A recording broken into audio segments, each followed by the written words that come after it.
오늘의 주요 뉴스입니다. 최상목 대통령 권한대행이 마은혁 헌법재판관 후보자를 임명하지 않은 건 위헌이라는 헌법재판소의 결정이 나왔습니다.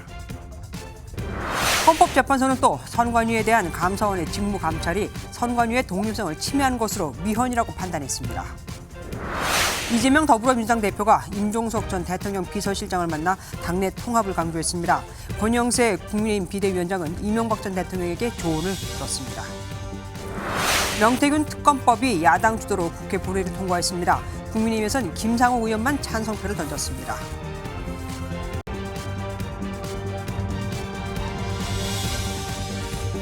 윤석열 대통령 탄핵 심판은 현재 재판관 8명이 심리를 진행 중이죠. 그런데 재판관 9명이 완전체로 탄핵 심판 선고를 내릴 수 있는 헌법재판소의 결정이 나왔습니다.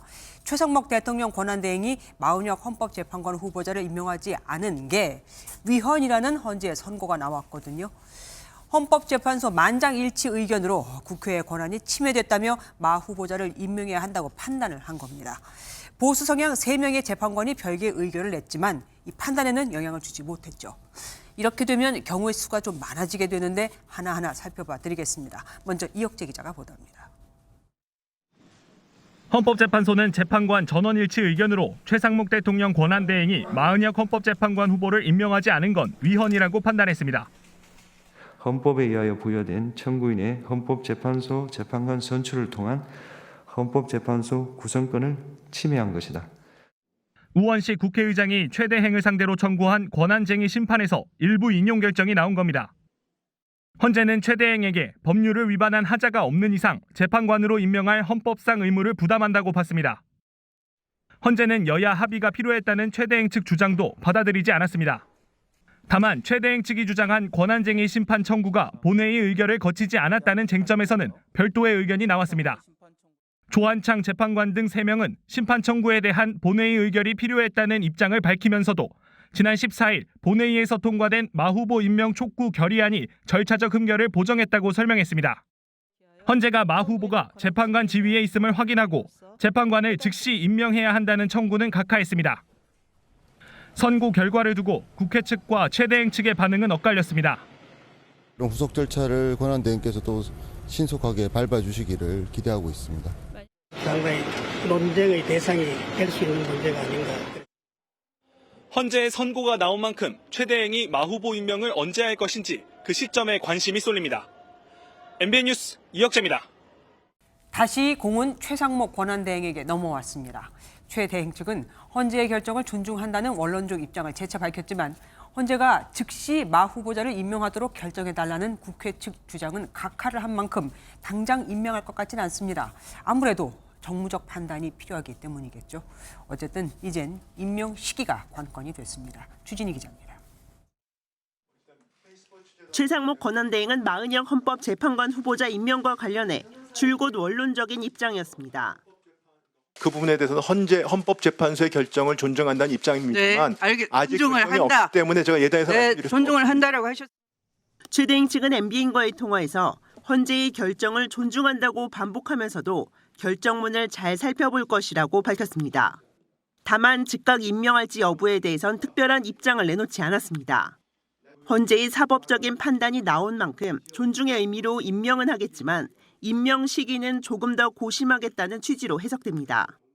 특히 총리실 관계자도 법적인 판단뿐 아니라 정무적인 판단도 같이 내려져야 할 문제라는 입장을 밝혔습니다.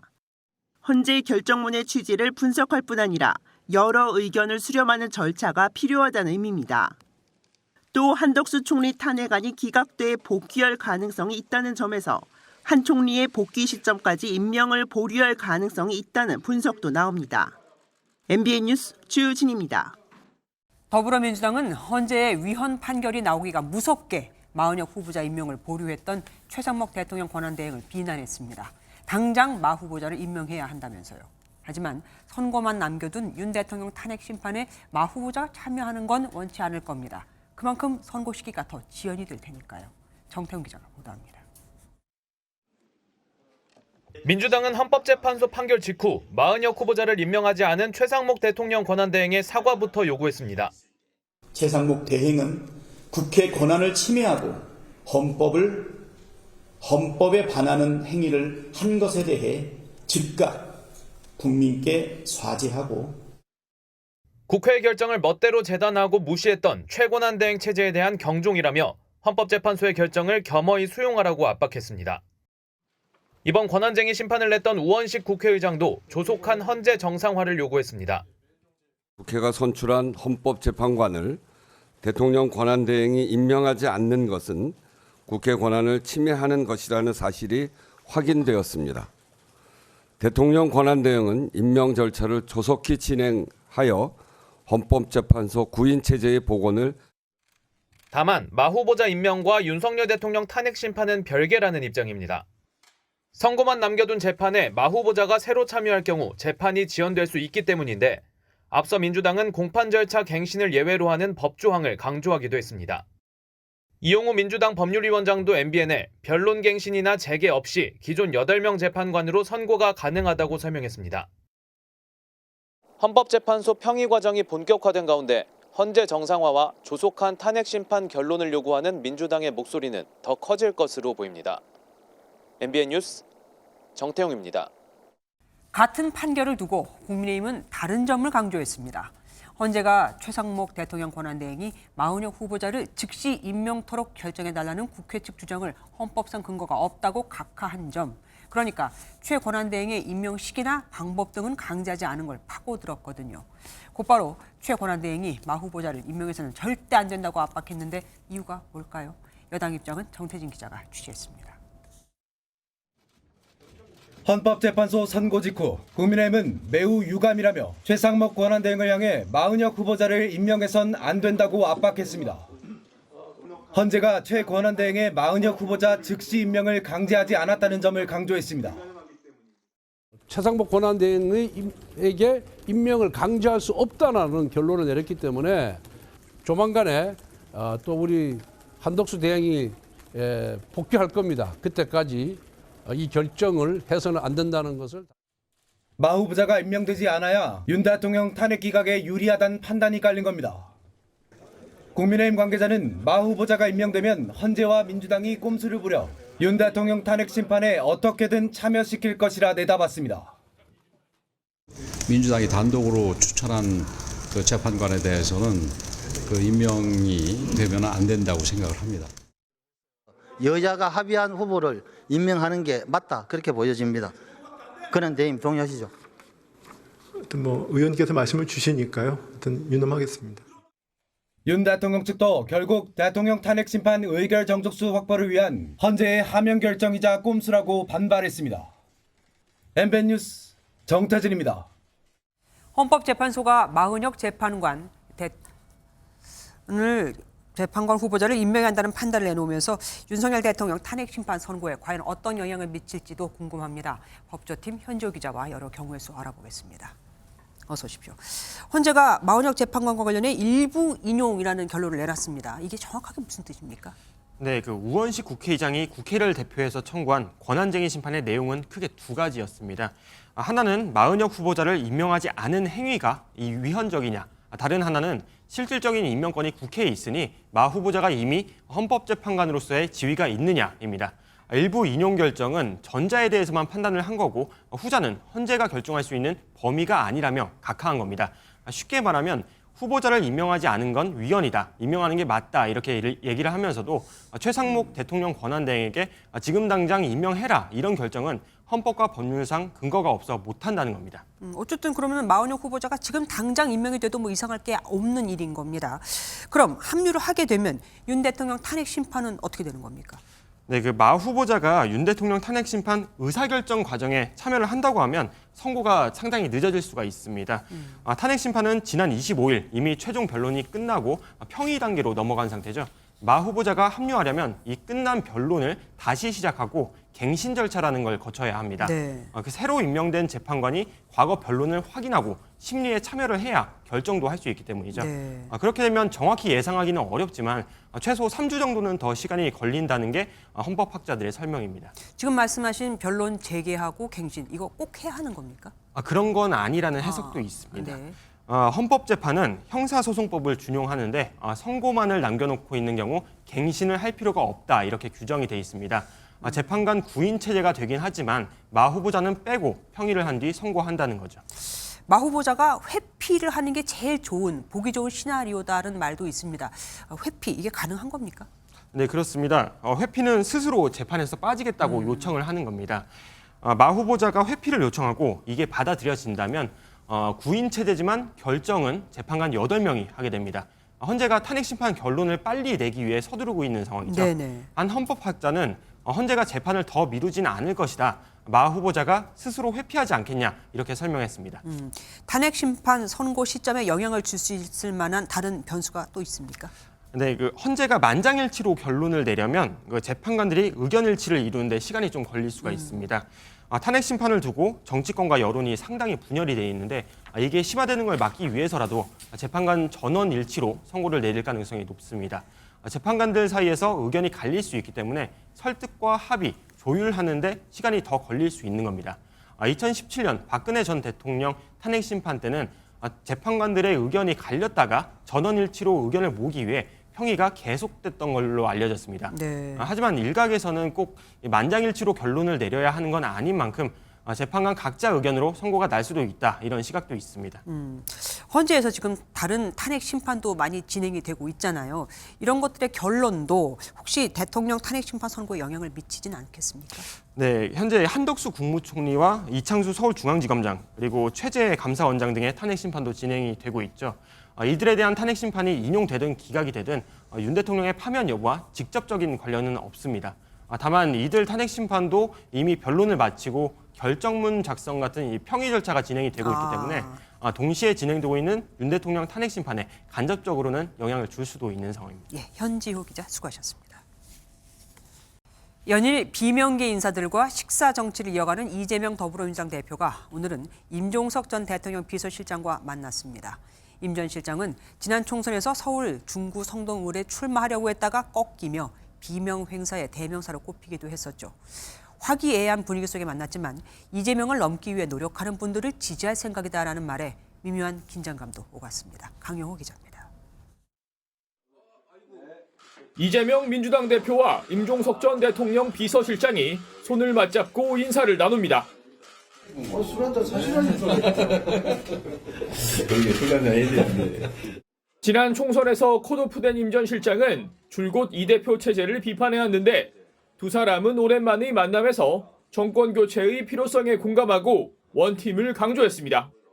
다만 이 대표의 당내 통합을 위한 역할 주문에 임 전 실장이 다소 거리를 두는 모습을 보이며 미묘한 신경전도 오갔습니다. 우리 실장님이 하실 역할도 상당히 있지 않을까. 모두가 힘을 합쳐야 될 시기입니다. 좋은 소리보다는 쓴소리를 좀 많이 하고 싶고 이재명을 넘어서기 위해서 노력하는 분들 저는 좀 성원하고 지지하고 할 생각입니다. 1시간 반가량의 비공개 회동에서 행정수도 이전이나 지방 분권에 대한 공감도 있었지만 개헌에 관해선 온도차만 확인했습니다. 헌법 개정 등 연합 정치 문제를 논의하기 위한 의견 수렴 기구를 만들었으면 좋겠다. 지금은 내란에 집중할 때이지만 이 제안에 대해서 고민하시겠다고. 이 대표는 내일 또 다른 비명계 유력 주자인 김동연 경기도지사와 만나 통합 행보를 이어갑니다. MBN 뉴스 강영호입니다. 권영세 비대위원장이 취임 2달 만에 이명박 전 대통령을 예방했습니다. 이 전 대통령은 보수 정당이 생긴 이래 가장 어려울 때라며 당의 단합을 당부하고 기업에 대한 지원 필요성을 강조했는데 특히 야당 주도의 상법 개정안이나 반도체법을 지적했습니다. 유호정 기자가 보도합니다. 이명박 전 대통령이 권영세 비대위원장과 반갑게 인사를 나눕니다. 이어진 40여 분간의 면담에는 이양수 사무총장과 친이계 윤한홍 의원, 신동욱 수석대변인도 함께했습니다. 이 전 대통령은 당의 단합을 당부하는 말로 대화를 시작했습니다. 우리 보수 정당이 생긴 이후에 가장 어려울 때 같아요. 힘을 모아야지. 집권당이고 소수라도 힘만 모으면 나갈 수 있죠. 이어 AI 반도체 기업에 대한 정부 지원 필요성을 강조하며 야당이 반대하는 반도체법 내 주 52시간 근로 예외 조항도 언급했습니다. 나올 때는 시간에 제한이 없어요. 놀 때 놀더라도 할 때는 뭐 밤을 새워서 하고 이렇게 하는 거지. 이 노조 쪽에서 반대를 하기 때문에 자기들 지지 세력이 노조의 의견에 거슬러서 그걸 찬성할 수 없다라고 얘기를 하더라고요. 기가 막혔습니다. 기업 환경을 어렵게 하는 민주당 주도의 입법에 대한 비판이 이어지자 이 전 대통령은 여야가 힘을 합쳐 트럼프 시대에 대응해야 하는데 걱정이라고 답했습니다. 대통령의 탄핵 심판 선고를 앞둔 여당 지도부가 기업인 출신 전직 대통령을 예방해 경제 문제를 화두로 단합 메시지를 내놓은 것으로 풀이됩니다. MBN 뉴스 유호정입니다. 이재명 더불어민주당 대표의 공직선거법 위반 사건 항소심 선고가 한 달 뒤로 예고되면서 법정 밖에서의 여론전도 본격화하고 있습니다. 이 대표는 물론 민주당에서도 친명계를 중심으로 이 대표의 무죄 분위기를 만들고 있는 겁니다. 설사 유죄가 나와도 처벌이 벌금 100만 원 밑으로 나올 거다. 그러니까 대선에 출마하는 데는 문제가 없다고요. 이교욱 기자입니다. 이재명 대표는 검찰의 무리한 기소였다는 점을 강조하며 무죄에 대한 자신감을 나타냈습니다. 세상의 이치라고 하는 게 다 상식과 원칙대로 가게 돼 있습니다. 친명 성향의 더민주 전국혁신회의가 법원의 무죄를 압박하는 등 이 대표를 지원하기 위한 움직임도 분주해지고 있습니다. 중대한 시험대에 올랐습니다. 정의로운 판결이 내려질 것인가? 아니면 정치 검찰의 기획재판에 무너질 것인가? 무죄 주장과 동시에 차기 대선 도전에는 문제가 없다는 주장도 잇따랐습니다. 설사 항소심에서 유죄가 나와도 걸림돌이 되지 않을 거란 설명입니다. 만약 유죄라고 하더라도 벌금 80만 원 정도를 선고하지 않을까 이런 예상을 합니다. 친명 좌장 정성호 의원은 조기 대선이 가시화하면 대법원 선고는 이보다 늦게 나올 수밖에 없다며 그 사이 이 대표가 국민의 선택을 받으면 재판은 멈춘다고 강조했습니다. 민주당 의원들은 내일 국회로 학계와 법조계 인사들을 불러 모아 이 대표 1심 선고가 정당했는지를 따져보는 토론회도 열기로 했습니다. 선고까지 남은 한 달 동안 민주당은 무죄 여론전을 더욱 강화할 것으로 보이는데 자칫 사법부 압박으로 비춰질 수 있다는 당내 우려도 나옵니다. MBN 뉴스 이교욱입니다. 국민의힘의 입장은 다르죠. 이 대표에게 공직선거법 항소심에서 징역 2년형이 구형되자 엄벌을 촉구했습니다. 1심에서 법원은 김문기를 모른다고 한 부분은 무죄, 골프를 치고도 안 쳤다고 한 부분에 대해서는 유죄를 선고했는데 둘 다 유죄가 돼야 한다고 강조했죠. 또한 공직선거법을 없애려는 데 대해선 사기꾼이 사기죄를 없애고 절도범이 절도죄를 없애려는 것이라고 주장했습니다. 김도형 기자입니다. 국민의힘이 이재명 더불어민주당 대표의 사법 리스크를 연일 정조준하고 있습니다. 권성동 원내대표는 이 대표의 공직선거법 재판의 무죄 주장을 조목조목 반박했습니다. 9박 11일 동안 해외 출장을 함께한 김문기 전 처장을 이 대표가 모른다는 주장은 말이 안 된다고 재차 강조했습니다. 골프 치고 낚시하고 관광하면서 사진까지 찍었던 고 김문기 씨를 어떻게 모를 수가 있습니까?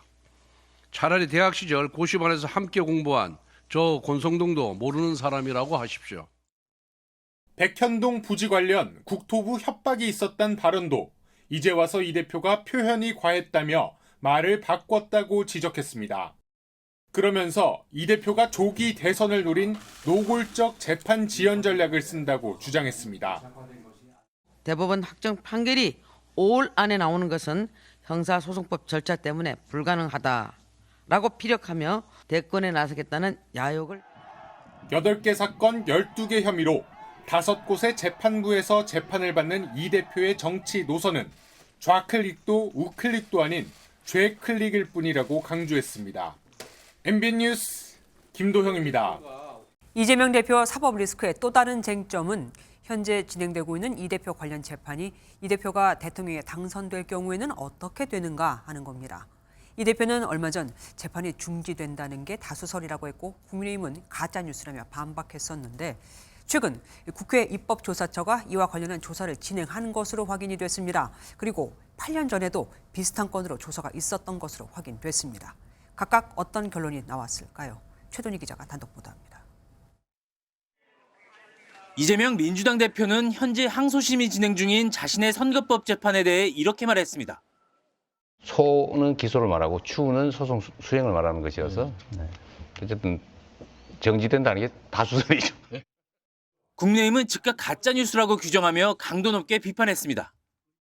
피고인이 진행 중인 재판에 대해 부끄러워하기는커녕 낙관 운운하는 것 자체가 아나무인의 오만한 태도입니다.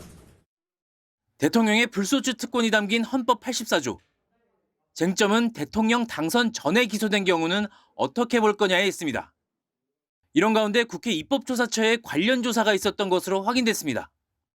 대통령의 형사 절차 진행 여부에 대한 조사로 입법조사처는 재판 중지와 재판 속행 견해가 대립하고 있다고 밝혔습니다.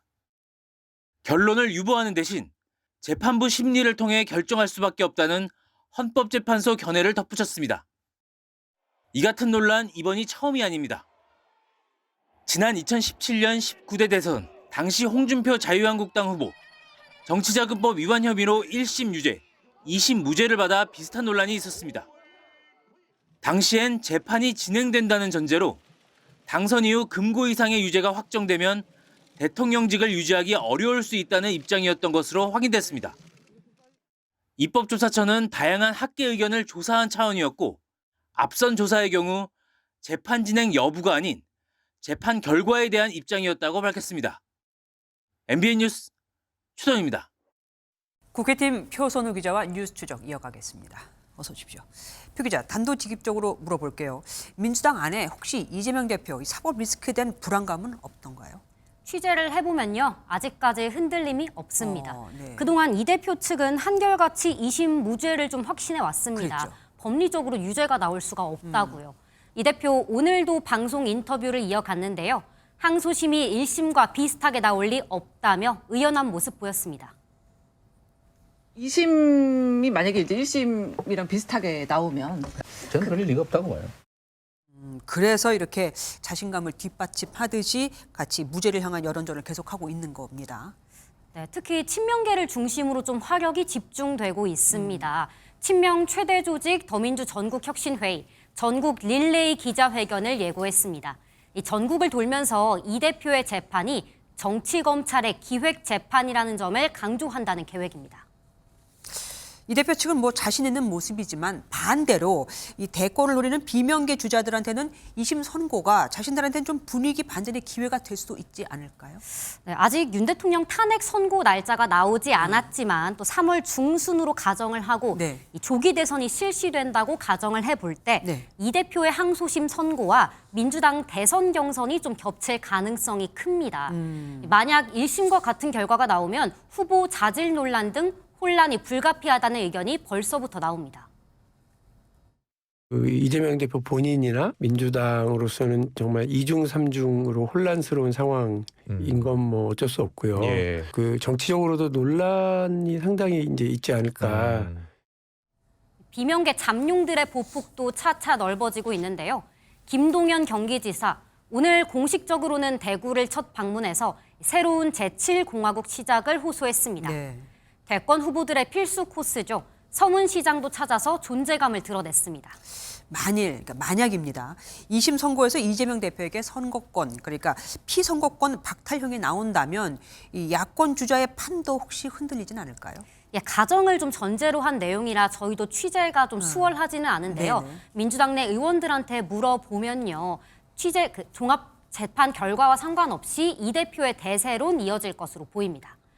당내 한 비명계 의원, 이 대표 사법 리스크에 당연히 걱정은 한다면서도 이 대표 외에 다른 후보가 될 가능성은 거의 없다고까지 말했습니다.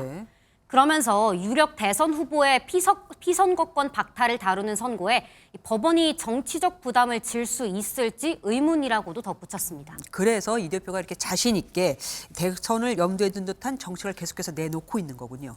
네, 상속세와 근로소득세 감세 추징 등 대다수 유권자를 좀 겨냥한 법안들이 대표적입니다. 오늘은 재계 반발이 심한 노동시간 문제는 제외하고 반도체 특별법을 패스트트랙으로 처리하겠다는 뜻을 내비쳤습니다. 정책을 통한 이 대표 외연 확장에 논란도 이어지고 있는데 이 대표 자신은 상식 문제를 해결하는 것이라고 강조했습니다. 반도체법을 지금 이해하셔서 말씀인데 내일 여야정 국정협의회도 예정이 돼 있더라고요. 네, 내일 두 번째 회의가 열리는데요. 반도체법은 물론이고 연금개혁과 추경에 대한 추가 논의가 이뤄질지 관심입니다. 네. 오늘 오후에 여야정 3자가 모인 실무협의가 열렸는데요. 연금개혁의 핵심 쟁점인 소득대체율과 자동조정장치 도입 여부에 대한 이견을 좁히기 위한 회의였는데 실제로 내일 합의 성과물로 나올지 주목됩니다. 예, 지켜봐야겠습니다. 지금까지 표선우 기자와 함께했습니다. 대통령 탄핵 반대를 주장하는 한국사 강사 전한기 씨가 어제 국회에서 기자회견을 하며 탄핵 각하를 촉구, 헌재를 향한 거센 발언을 쏟아냈습니다. 그런데 국회 소통관을 전한기 씨가 쓰게 해준 건 윤상현 국민의힘 의원이었죠. 민주당이 오늘 윤 의원의 국회 윤리특위 제소를 검토한다고 밝혔습니다. 전 씨의 막말 기자회견을 주선한 책임을 묻겠다 이겁니다. 김지영 기자가 보도합니다. 민주당이 문제 삼은 건 한국사 강사 전한길 씨가 헌법재판소를 향해 쏟아낸 말입니다. 전 씨는 국회 기자회견에서 헌재의 편향성을 지적하며 대통령 탄핵 각하를 촉구했습니다. 탄핵 각하가 최선의 방법임을 분명히 말씀드리고 만약에 윤석열 대통령에 대해서 탄핵을 인용해서 파면시킨다면 헌법재판소는 가루가 되어 사라질 것이고 헌법학계 권위자인 허영 경희대 로스쿨 석좌 교수의 인터뷰 발언을 인용한 건데 전 씨는 탄핵이 인용되면 재판관들은 제2의 을사오적으로 역사에 기록될 것이라고 경고하기도 했습니다. 민주당은 즉각 전 씨의 국회 기자회견을 주선한 윤상현 국민의힘 의원을 국회 윤리특위에 제소하는 방안을 검토한다고 밝혔습니다. 전한길 양반이 또 뭐 헌재가 가루가 될 거다 이런 망발을 했다고 합니다. 그래서 이미 윤상현 의원이 윤리특위에 제소가 되어 있지만 추가로 제소를 검토하자 이런 얘기가 나왔습니다. 국회 기자회견장은 현역 의원이 예약해야만 사용할 수 있는 만큼 윤 의원에게 전 씨의 막말 기자회견의 책임을 묻겠다는 취지입니다.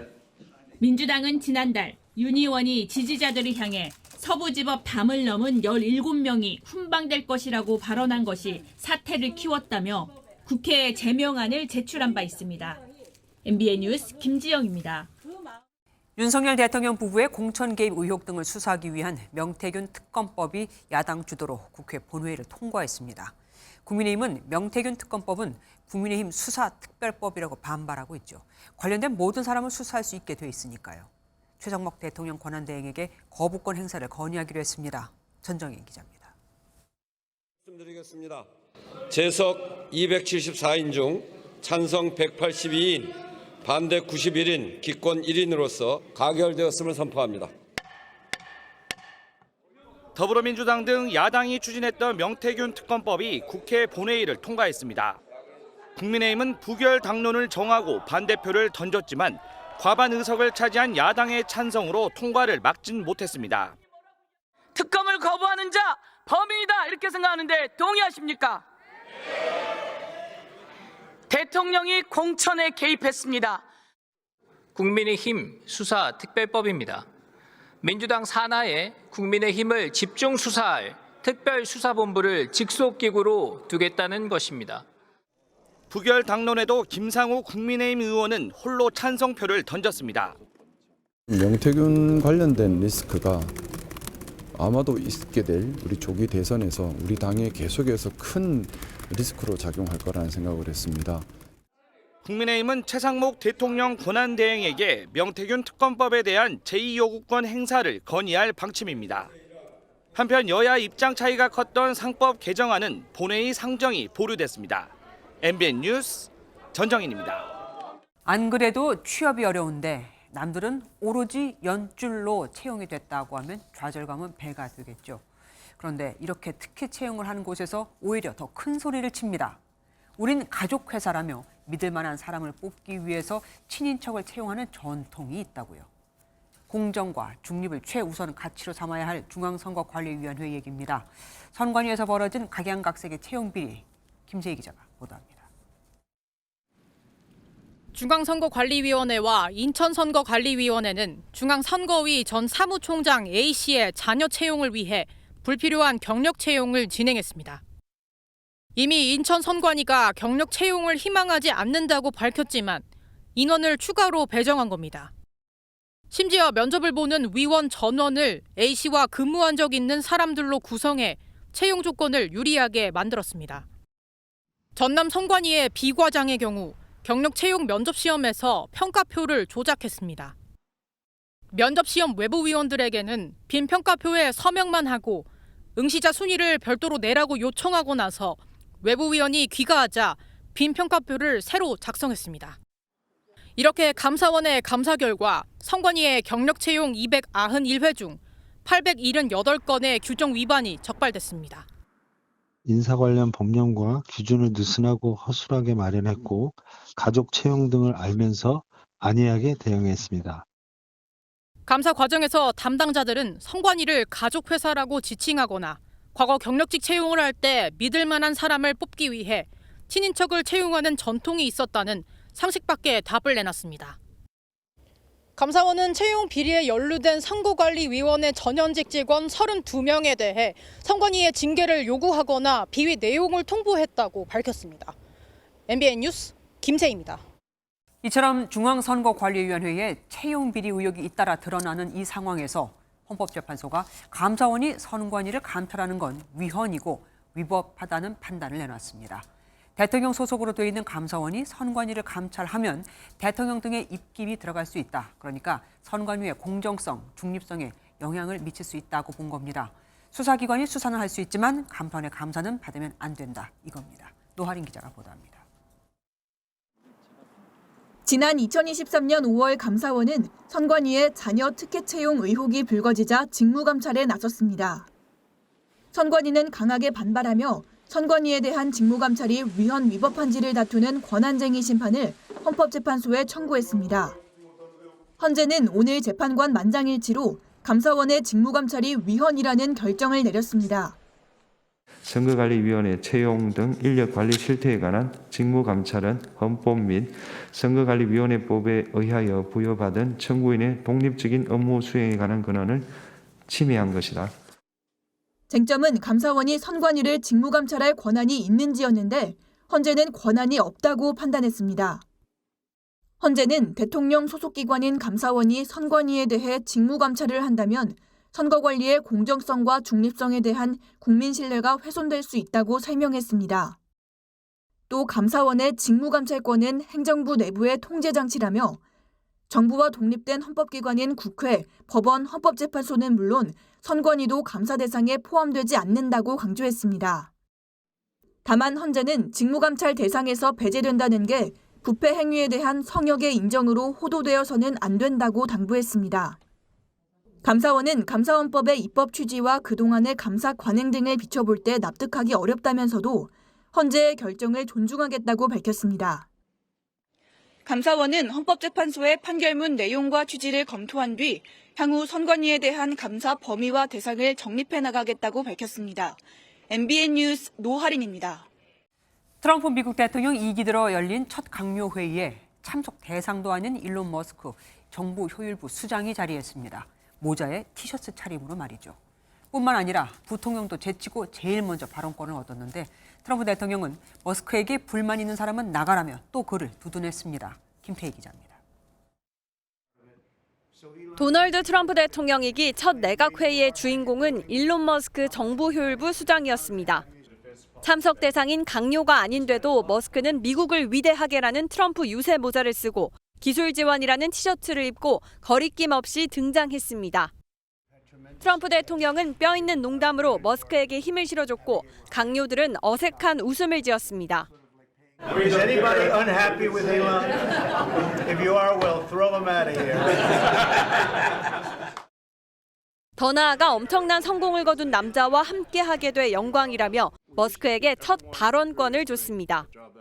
미국 공식 서열 2위인 벤스 부통령은 머스크 발언 뒤 1시간 후에야 불과 30초의 발언권을 얻었습니다. 머스크는 이 자리에서 최근 논란이 된 연방정부의 구조조정과 대규모 예산 삭감의 불가피성을 설명했고 트럼프 대통령은 이를 두둔했습니다. and taking a lot of flack and getting a lot of death threats, by the way. I mean, I'd like to stack them up, you know. If we don't do this, America will go bankrupt. 트럼프 대통령은 모든 정부 부처에 정부 효율부 대표를 파견하는 행정명령에 서명했습니다. MBN 뉴스 김태희입니다. 트럼프 미국 대통령이 전쟁으로 초토화된 팔레스타인 가자 지구를 고급 휴양지로 만들겠다고 해서 국제사회에서 비난이 일었었죠. 그런데 휴양지로 꾸며진 가자 지구에서 트럼프 대통령이 수영복을 입고 즐기는 이 머스크로 보이는 남성이 돈을 뿌리는 AI 가짜 영상에 나돌고 있습니다. 누가 만들었는지는 모르겠지만 트럼프 대통령이 직접 이 영상을 올렸는데 지지자들까지도 난색을 보이고 있습니다. 이한나 기자입니다. 폐허로 변한 가자지구 통로를 지나자 화려한 네온 사인이 걸린 고층 빌딩과 야자수가 펼쳐진 해변이 등장합니다. 트럼프 대통령이 댄서와 춤을 추고 네타냐후 이스라엘 총리와 수영복 차림으로 칵테일을 마십니다. 머스크로 보이는 인물은 공중에 돈을 뿌리기도 합니다. AI로 제작된 트럼프 가자 리조트 영상으로 영상을 누가 만들었는지는 확인되지 않았지만 트럼프 대통령이 자신의 SNS에 직접 올려 화제가 됐습니다.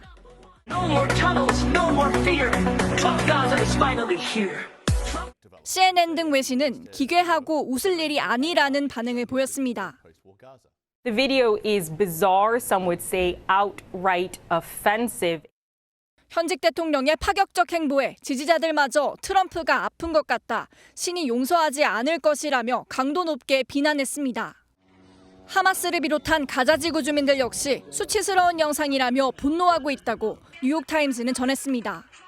اللي قاعد بيحكي الكلام هذا وقلنا له ترحل من ارضك هل بكون مبسوط من ترامب وغيره او اجانب هل بكون 트럼프 대통령은 앞서 네타냐후 총리와 정상회담 직후 가자지구를 장악해 주민들을 이주시킨 뒤 고급 휴양지로 만들겠다는 구상을 밝혀 국제사회의 거센 반발을 샀습니다. 미 중동 특사가 한 차례 논란을 잠재웠지만 트럼프가 관련 영상을 직접 공유한 이상 구상만으로 끝나지 않을 거라는 해석도 나옵니다. MBN 뉴스 이한나입니다. 미국 반도체 업체인 엔비디아가 사상 최대 실적을 발표했지만 코스피와 국내 반도체주는 웃을 수가 없었습니다. 하락을 면치 못했거든요.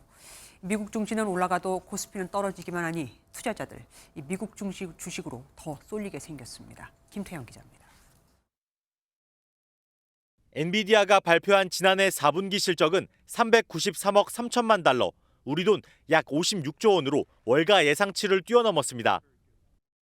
하지만 매출 성장률은 78%로 최근 7개 분기 중 가장 낮아 시간외 거래에선 오히려 주가가 하락했습니다. 이런 실망감이 이어져 코스피도 2600선 초반으로 내려앉았고 삼성전자는 0.53%, SK하이닉스가 1.87% 떨어졌습니다.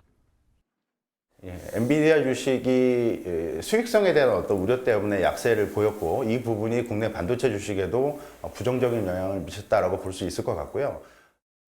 국내 기업의 혁신성이 떨어진다는 부정적 평가 속에 미국장 쏠림은 더 심화할 전망입니다. 실제로 지난해 우리나라 대외 투자액은 약 2조 5천억 달러로 전년보다 1,600억 달러 넘게 늘었는데 상승폭 대부분은 역시나 해외 증권 투자액이었습니다. 국내외 증시 디커플링, 달러 강세 등으로 해외 증권 투자 잔액이 늘었지만 외국인 증권 투자 잔액이 줄어 대금융자산 증가와 대금융 부채 감소가 겹쳐진 결과라는 점에 미국발 호재에만 기대는 게 아니라 국내 기업의 혁신성 강화로 투자자들 마음을 돌려야 한다는 지적이 나옵니다. MBN 뉴스 김태형입니다. 한국 경제를 이끄는 대기업은 취업을 준비하는 이들에게 꿈의 직장으로 불리죠. 그런데 올해 대기업 신규 채용 시장이 심상치 않습니다. 아예 채용 계획이 없거나 정하지 못했다는 기업이 10곳 중 6곳에 달하거든요. 이유는 뭔지, 또 기업들이 말하는 해결책은 뭔지 권영봉 기자가 알아봤습니다. 올해 상반기 대기업 채용 시장 전망, 날씨로 표현하면 먹구름입니다. 매출액 500대 기업 10곳 중 6곳이 올해 신규 채용 계획이 아예 없거나 아직 정하지도 못한 걸로 나타난 건데요. 채용 계획이 없다고 응답한 기업과 정하지 못했다고 응답한 기업은 지난해와 비교해 각각 2.7%포인트, 3.9%포인트 늘었습니다. 설사 채용 계획이 있다고 하더라도 상황은 녹록지 않습니다. 지난해보다 채용 규모를 줄이겠다는 기업이 28.6%로 채용 규모를 늘리겠다는 기업보다 2배 이상 높게 나타난 겁니다. 채용 계획이 없거나 미정인 기업을 업종별로 살펴보니 건설이 가장 많았고 석유 화학 제품, 금속, 식료품 순이었습니다. 이렇게 기업이 채용을 하지 않거나 규모를 늘리는 걸 망설이는 이유는 뭘까요? 기업들은 대내외 불확실성 확대와 수익성 악화 대응을 위한 경영 긴축을 그 이유로 가장 많이 꼽았고요. 고환율로 인한 경기 부진, 고용 경직성에 따른 구조 조정의 어려움 역시 채용 부진의 요인으로 꼽혔습니다. 그렇다면 신규 채용을 늘려 청년 일자리를 확대하려면 어떻게 해야 할까요?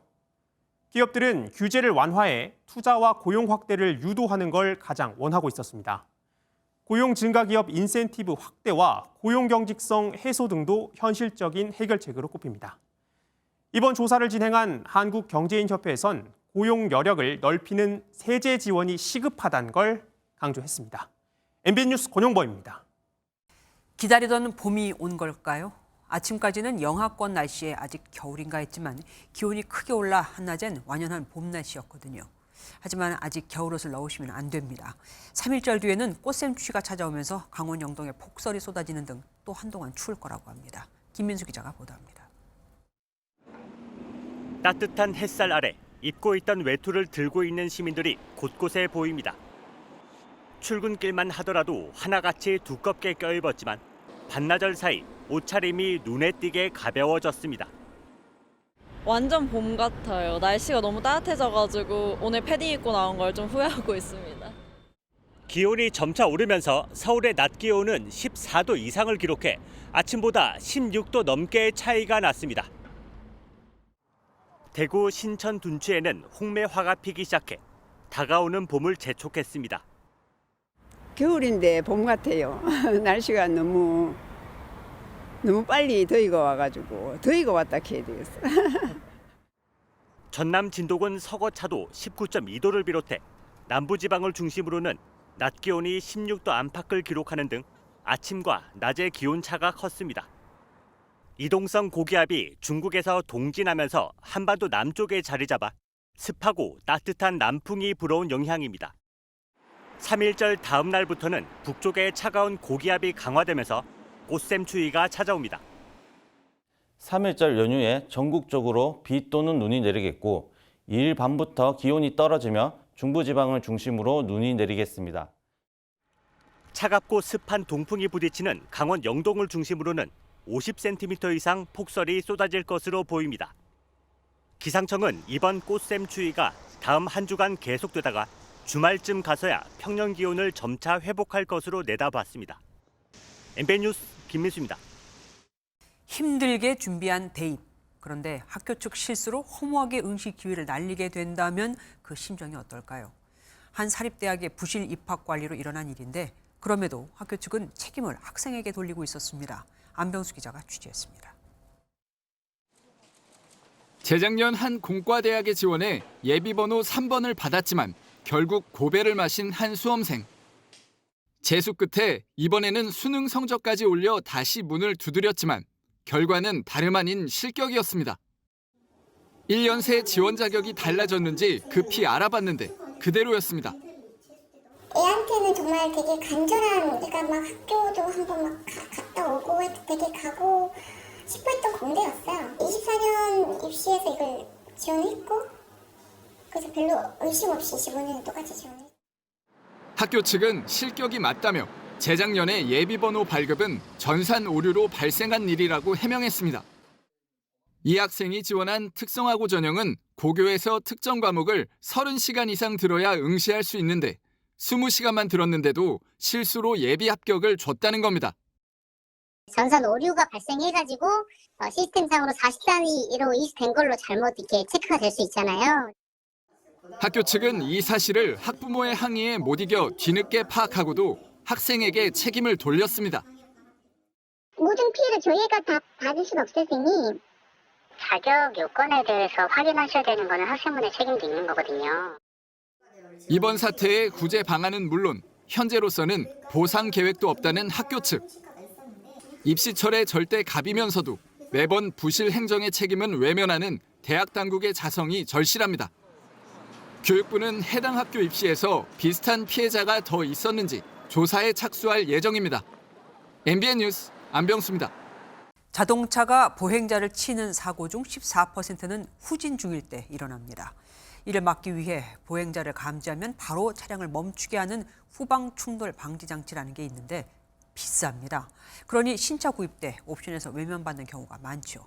이런 부담을 자동차 제조사나 보험사가 좀 더 분담하면 어떨까요? 강서영 기자가 취재했습니다. 아파트 단지 안 재활용 쓰레기를 버리러 온 주민이 후진하는 트럭에 순식간에 들이받칩니다. 거동이 불편한 어르신은 후진하는 차를 미처 피하지 못해 넘어지고 맙니다. 최근 5년간 전체 보행자 사고의 14%는 이처럼 후진 차량에서 발생했습니다. 사고를 막기 위한 후방 충돌 방지 장치가 있는데 직접 실험을 해봤습니다. 후진하던 차가 보행자 30cm 앞에서 급제동을 합니다. 전혀 안 밟았습니다. 차량 뒤에 있는 이 작은 센서가 보행자를 감지해 차량을 멈추게 하는 겁니다. 실험 결과 후방 충돌 방지 장치를 설치하면 사고가 44.7% 줄어드는 것으로 나타났습니다. 전방과 달리 후방 AB는 의무 장착 규정이 없기 때문에 치사율이 높은 화물, 승합, 대형차 위주로 장착을 의무화한 후 이제 모든 차량의 문제는 비용입니다.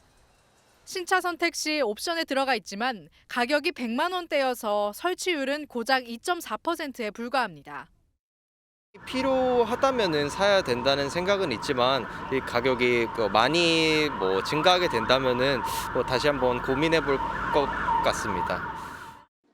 보험료 할인 혜택을 주고 있지만 2.7% 남짓에 불과해 유인 효과가 사실상 없다는 지적입니다.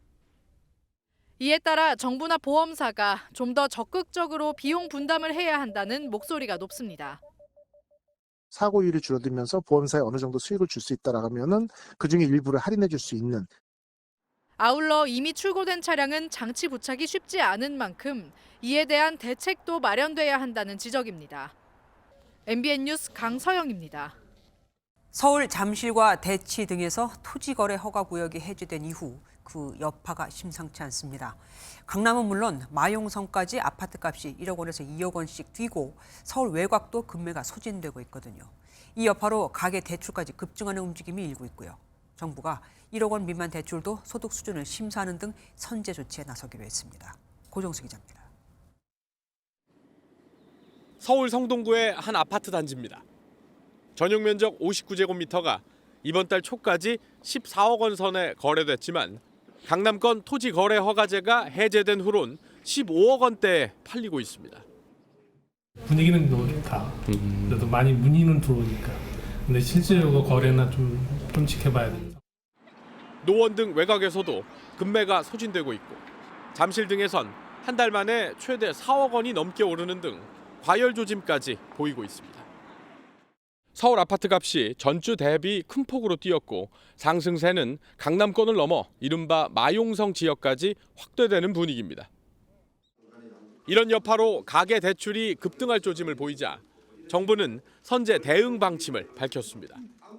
1억 원 미만 대출도 소득 자료를 받고 하반기부터 3단계 스트레스 DSR도 도입합니다. 이 경우 연봉 1억인 직장인의 대출 한도는 최대 1억 원까지 줄어들 수 있습니다.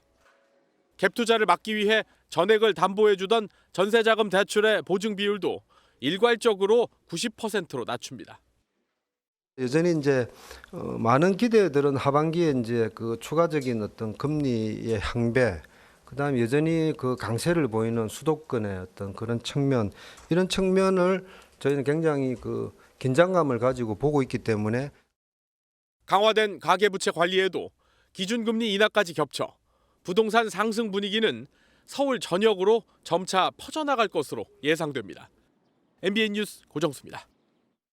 25평 아파트에 50만 원 넘는 관리비, 이게 맞나요? 이렇게 지난달 아파트 관리비 청구서를 보고 놀란 분들이 많습니다. 한두 달 전보다 10만 원이 늘어난 건 기본이고 난방비 폭탄을 맞았다고 인증하는 글이 SNS에 이어질 정도거든요. 추운 날씨에 난방비 요금까지 오른 결과입니다. 홍조 기자입니다. 박관호 씨는 지난달 아파트 관리비를 보고 깜짝 놀랐습니다. 지난해 11월 20만 원 수준이었던 관리비가 본격적으로 난방을 하기 시작한 12월과 올해 1월엔 30만 원 가까이 나왔기 때문입니다. 이렇게 갑자기 이러고 오를 수가 있나. 지난달부터 한 10만 원 정도? 어린 아이 탓에 온도를 낮추지 못했기 때문인데 다른 집도 사정은 비슷합니다. 10만 원 후반에서 20만 원 가까이 오른 것 같아요. 또 아기가 있으니까 어쩔 수 없다고. SNS에는 69만 원의 관리비가 나왔다는 글이 200만 조회를 넘었고 난방비 폭탄을 맞았다는 글도 이어지고 있습니다. 지난해 7월부터 주택용 난방 사용요금이 10% 정도 올랐는데 겨울이 되면서 난방비 부담도 커졌습니다. 지난달 전국 평균 기온이 전년보다 추웠던 것도 난방비 상승의 원인이 됐습니다. 올해는 최근까지도 강추위가 이어져 다음 달 역시 크게 뛴 난방비 폭탄에 서민들 불만이 쏟아질 전망입니다. MBN 뉴스 홍지호입니다. 육군 사관학교 졸업식이 열렸습니다. 졸업을 축하하고 나라를 지키는 군인으로서 새 출발을 응원해야 할 뜻깊은 날인데 분위기는 다소 어수선했습니다. 지난해 12.3 비상계엄에 연루된 사령관들 중 상당수가 육사 출신이라는 점에서 여론의 질타가 잇따랐기 때문입니다. 올 2월 기준 벌써 13명의 생도가 자퇴했습니다. 강재묵 기자가 다녀왔습니다. 김선호 국방부 장관 직무대행이 육군사관학교 졸업생도들에게 헌법을 강조했습니다. 군이 존재하는 본질적 이유는 헌법과 법률에 명확히 규정되어 있습니다. 군인에게 있어 충성이란 헌법이 규정한 국가와 국민에 대한 충성을 의미합니다. 지난해 12.3 비상계엄 사태에 연루된 군 지휘관 대부분이 육사 출신인 점을 의식한 언급으로 해석됩니다. 역대 대통령은 각군 사관학교 졸업식에 돌아가며 참석해 이번에는 육사 차례였지만 최상목 권한대행은 참석하지 않았습니다. 졸업생도들은 계엄으로 인한 혼란 속에 묵묵히 자신에게 주어진 역할을 다하겠다고 다짐했습니다. 크게 신경 안 쓰려고 노력하고 있습니다. 결국은 우리 장교가 해야 될 일은 국가와 국민을 지키고 국방을 제대로 확립하는 것이기 때문에 올해 소위로 새로 임관한 생도의 수는 231명으로 지난해까지 280여 명이었던 수치와 비교해 크게 줄었습니다. 올해 2월까지 퇴학을 한 육군사관학교 생도 숫자도 13명으로 확인됩니다. 군의 미래를 책임질 신임 장교들의 사기 저하 우려가 언급되는 상황입니다. 속상한 부분이 있었지만 그래도 육군사관학교를 나왔다는 자부심으로 자랑스럽게 모든 생활을 잘할 수 있을 거라 믿습니다. 우리 국방력의 근간이자 미래가 될 신임 장교들의 사기 진작을 위해서라도 계엄으로 인한 여파를 하루빨리 수습해야 한다는 지적이 나옵니다. MBN 뉴스 강재묵입니다. 일시적인 수요 정체 현상을 캐즘이라고 하죠. 요즘 전기차 시장이 극복해야 할 과제가 바로 이 캐즘입니다. 이들은 어떤 방법으로 이 캐즘을 극복하고 있을까요? 바르셀로나 현지에서 김태일 기자가 취재했습니다. 기아의 세단형 전기차가 모습을 드러냅니다. SUV가 주를 이루는 국내 전기차 시장에 모처럼 등장하는 세단형 전기 차량입니다. 이로써 기아는 기존 대형, 준준형, 소형 SUV에 이번에 선보이는 세단형과 함께 연내 유럽형 소형 SUV까지 추가로 출시를 예고하며 전기차 전차종 라인업을 완성할 예정입니다. 앞서 현대차도 대형 전기 SUV를 선보이며 꾸준히 라인업 확대에 나서는 등 최근 자동차 업체들은 공격적인 신차 출시를 통해 소비자들의 선택을 다양화함으로써 전기차 시장에 닥친 캐즘을 정면 돌파하고 있습니다. 볼륨 EV 모델을 집어넣는 타이밍이 지금 이제 캐즘하고 엮여 있기 때문에 그게 참 라이트 디시전이었구나라는 생각을 한번 하게 됩니다. 이와 더불어 자동차를 사용하는 목적에 맞게 설계하고 제작하는 목적 기반 차량, 일명 PBV 차량을 전면에 내세우며 새로운 시장 개척에도 나서고 있습니다. 이 차들은 모두 같은 차들입니다. 하지만 고객의 요청을 반영해서 실내는 모두 다르게 배치했습니다. 자동차에도 이른바 DIY 시대가 온 겁니다. 차종 다양화와 안전성 강화, 여기에 신시장 개척까지 자동차 업체들의 캐즘 극복 노력이 소비자들의 눈을 다시 전기차 시장으로 돌릴 수 있을지 주목됩니다. MBN 뉴스 김태일입니다. 서울의 수상 대중교통 수단이 될 한강버스가 여의도에 도착했습니다. 시범 운항을 거쳐 6월부터 정식 운항할 예정인데 몇 차례 운항이 연기된 만큼 상반기에 예정대로 배 타고 출퇴근하는 시대가 열리게 될지 관심입니다. 박은지 기자가 먼저 한강버스를 타보았습니다. 커다란 배 두 척이 물길을 가르며 모습을 드러냅니다. 지난 24일 경상남도 사천에서 출발한 한강버스가 경기도 김포까지 왔습니다. 출근길 직장인 심정으로 1시간 동안 배를 타봤습니다. 199개 좌석은 베이지색 시트로 덮여 있고 자리마다 책이나 노트북을 얹을 수 있는 접이식 테이블이 있습니다. 창밖으로 햇빛을 받아 반짝이는 황금빛 강물이 보이고 1등석 전망은 더 시원하게 보입니다. 무게 제한으로 입석은 금지되고 각 좌석마다 구명조끼가 비치되어 있습니다. 이제 출퇴근 시간 되면은 차도 막히고 하는데 배는 차 막힐 일이 거의 없으니까 이용할 것 같아요. 큰 관심을 얻은 한강버스 운항은 그동안 3차례나 연기됐습니다. 여러 가지 달라진 상황 때문에 원래 발표했던 5월 달에 15분 운행은 지금으로서는 좀 힘들어진 상황인 것 같습니다. 정확히 면접부터 하겠다는 말씀은 못 드리겠지만 한 상반기 중으로는 한다, 목표를 그렇게 지금 보고받고 있습니다. 서울시는 6월을 첫 운항일로 잡았지만 변수는 아직도 남았습니다. 선착장 7곳 가운데 옥수 선착장은 아직 공사가 끝나지 않았고 다른 선착장들도 내부 인테리어 작업이 한창입니다. MBN 뉴스 박은지입니다.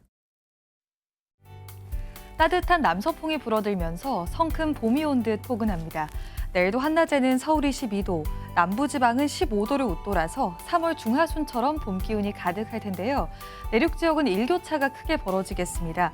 경북 청송의 경우 하루 새 일교차가 20도 가까이 벌어지겠습니다.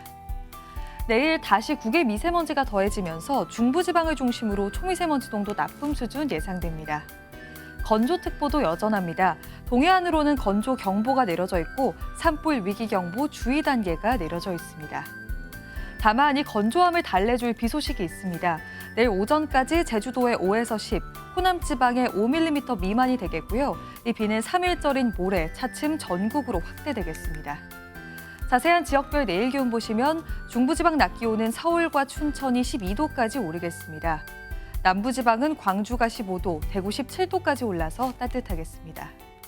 3일절 연휴 동안에는 대부분 지역에서 강수가 길게 이어지겠습니다. 특히 일요일 밤부터 월요일 사이 대설특보 수준의 강하고 많은 눈이 쏟아지겠습니다. 내셨습니다.